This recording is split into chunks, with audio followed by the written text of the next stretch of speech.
जब जैन मास्टर ने राजा का आदेश टाला तो पूरी सभा में सन्नाटा छा गया।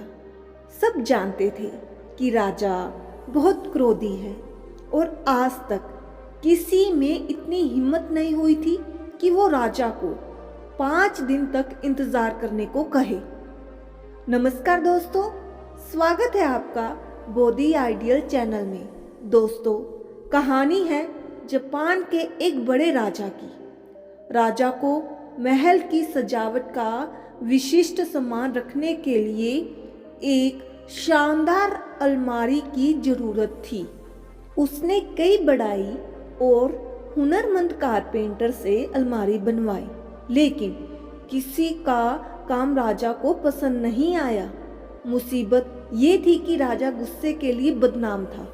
अगर अलमारी पसंद ना आती तो वो कलाकारों और कारपेंटर्स को सजा सुना देता। एक बार राजा ने आश्रम के जैन मास्टर को बुलावा भेजा। ये जैन मास्टर अपनी अद्भुत कला कुमिकी के लिए दूर दूर तक प्रसिद्ध थे। कुमिकी में किलों और अन्य चीज़ों का इस्तेमाल किए बिना लकड़ी के टुकड़ों को जोड़कर फर्नीचर या घर बनाया जाता है। जैन मास्टर को खबर मिली तो वे अगले दिन ही राजा के दरबार पहुंचे। राजा ने मास्टर से कहा, मैं अपने राज दरबार में रखने के लिए एक विशेष अलमारी बनवाना चाहता हूं, ताकि अलमारी में कीमती सामान रख सकूं, जहां महल में आने वाले राजसी मेहमान इस सामान को देख सके। ये सामान बहुत ही खास और खूबसूरत है, इसलिए अलमारी भी ऐसे ही निराली होनी चाहिए, जिसकी अद्भुत कला पहले कभी किसी ने ना देखी हो। मास्टर ने थोड़ा सोचने के बाद कहा, ठीक है, मैं आपके लिए अलमारी बना दूंगा, पर एक समस्या है। मैं अगले 5 दिनों के लिए व्यस्त हूँ। 5 दिन बाद मैं आपके लिए अलमारी बनाना शुरू कर दूंगा। पूरे दरबार में सन्नाटा छा गया, क्योंकि सब राजा के गुस्से को जानते थे। आज तक किसी ने राजा को इंतजार करने को नहीं कहा था। मास्टर का जवाब सुनकर राजा ने सोचा, इस जैन मास्टर को ऐसा क्या जरूरी काम है जो ये मेरा आदेश टाल रहा है। राजा ने सोचा, ठीक है, पहले इस मास्टर से अलमारी बनवाता हूँ, बाद में इसे मजा चखाता हूँ। राजा ने मास्टर को जाने दिया। फिर तत्काल मास्टर के पीछे एक गुप्तचर भी भेज दिया, ताकि पता चल सके मास्टर 5 दिन कौन सा जरूरी काम करने वाला है। पहले दिन राजा के गुप्तचर ने देखा कि मास्टर आश्रम में बिना कुछ किए शांति से ध्यान में बैठे रहे। दूसरे दिन से लेकर 5वें दिन तक मास्टर का यही हाल था। वह पूरे दिन शांति से एक जगह आंख बंद किए बैठे रहते। गुप्तचर ने राजा को सारी बात बताई तो राजा का क्रोध और बढ़ गया, लेकिन वो ये सोचकर शांत रहा कि अभी सजा दूंगा तो सबकी सहानुभूति इसके साथ रहेगी। 5 दिन बाद मास्टर राजा के पास आए और जरूरी सामान लेकर अलमारी बनाने में जुट गए, और दिन रात एक करके 10 दिन का काम केवल 3 दिनों में पूरा कर दिया। जब मास्टर ने अलमारी राजा के सामने प्रस्तुत की तो राजा समेत सभी अलमारी देखते रह गए। ऐसी अलमारी अभी तक किसी ने नहीं बनाई थी। बनावट और डिजाइन अद्भुत थी, नक्काशी जटिल और आकर्षक थी। बिना किसी जोड़ के ये अलमारी सालों साल चलने वाली थी। अलमारी को देखकर राजा का गुस्सा छूमंतर हो गया। वो अत्यंत प्रसन्न और हैरान हुआ, क्योंकि वह जानता था कि मास्टर ने अपनी काबिलियत से कहीं बेहतर अलमारी बनाई है। जिस अलमारी को बनाने में जवान युवक को 10 दिन लग जाते थे, उस काम को 55 साल के मास्टर ने बिना किसी खामी के 3 दिन में पूरा कर दिया है। ऐसा अद्भुत काम और प्रतिभा देखकर राजा का अहंकार पिघल गया। राजा ने मास्टर से कहा, आपने अकल्पनीय कार्य किया है, जिसकी प्रशंसा शब्दों में संभव नहीं है। लेकिन मेरे मन में एक सवाल है, जिस अलमारी को बनाने में जवान युवक को 10 दिन लग जाते, उस काम को 55 साल के मास्टर ने बिना किसी खामी के 3 दिन में पूरा कर लिया है। ऐसा अद्भुत काम और प्रतिभा देखकर राजा का अहंकार पिघल गया। राजा ने मास्टर से कहा, आपने अकल्पनीय कार्य किया है, जिसकी प्रशंसा शब्दों में संभव नहीं है। लेकिन मेरे मन में एक सवाल है, तुम इस काम को शुरू करने से पहले 5 दिन खाली क्यों बैठे रहे? इसका रहस्य मुझे बताइए। मास्टर ने उत्तर दिया, राजन, आपको ऐसा क्यों लगता है कि मैंने 5 दिन कुछ नहीं किया? अभी आप जो अलमारी देख रहे हैं, ये उन 5 दिनों का ध्यान का ही परिणाम है।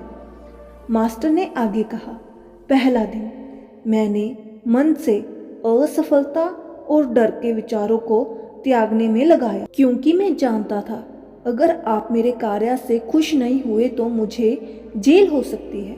मैं जानता था कि अगर डर का एक तिनका मात्र भी मन में रहा तो अलमारी में कुछ ना कुछ कमी जरूर छूट जाएगी। इसलिए मैं पहले दिन बिना रिएक्ट किए विचारों को देखता रहा जब तक कि वो शांत नहीं हो गए। दूसरे दिन मैंने मन में आने वाले कमजोरी के विचारों को ख़त्म किया। मैं असक्षम हूँ, मेरे अंदर राजा के लिए अद्भुत अलमारी बनाने का कौशल नहीं है। मैं इन सभी डाउट्स को तब तक देखता रहा जब तक मैं इनसे डिस्कनेक्ट नहीं हो गया। तीसरे दिन मैंने मन से कीर्ति और पुरस्कार की आशाओं और इच्छाओं को जाने दिया। मैं अलमारी बनाकर राजा से विशेष नाम प्राप्त करूंगा, मेरा नाम और कीर्ति होगी। मैंने इन सब विचारों को जाने दिया और केवल शांति में बैठा रहा।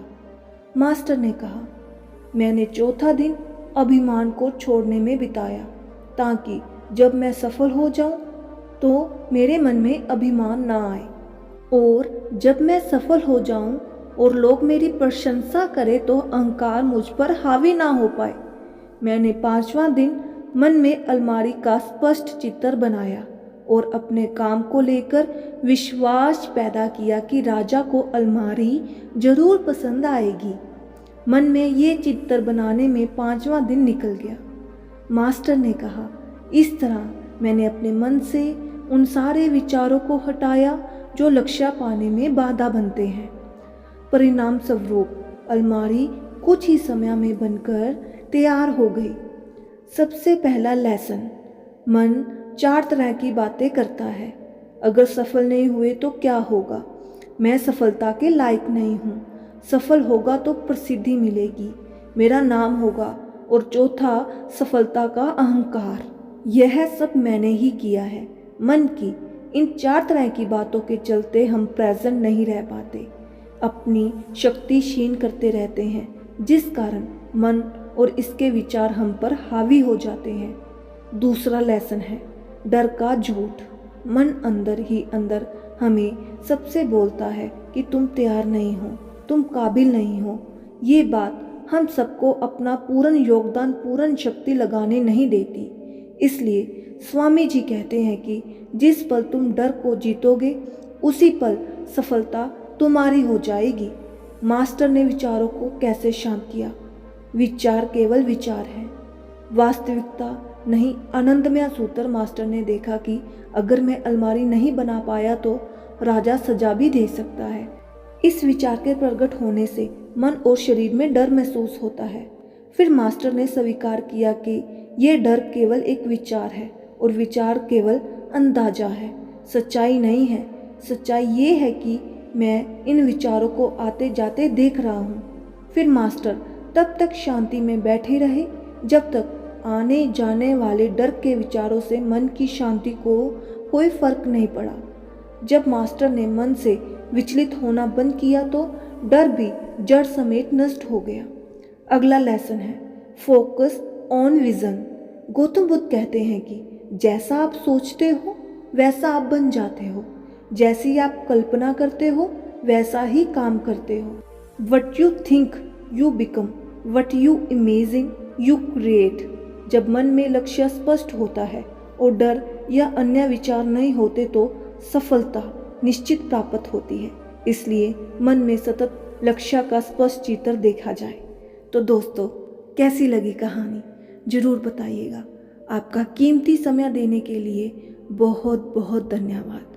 मिलते हैं अगली कहानी में, तब तक शुभ प्रभात।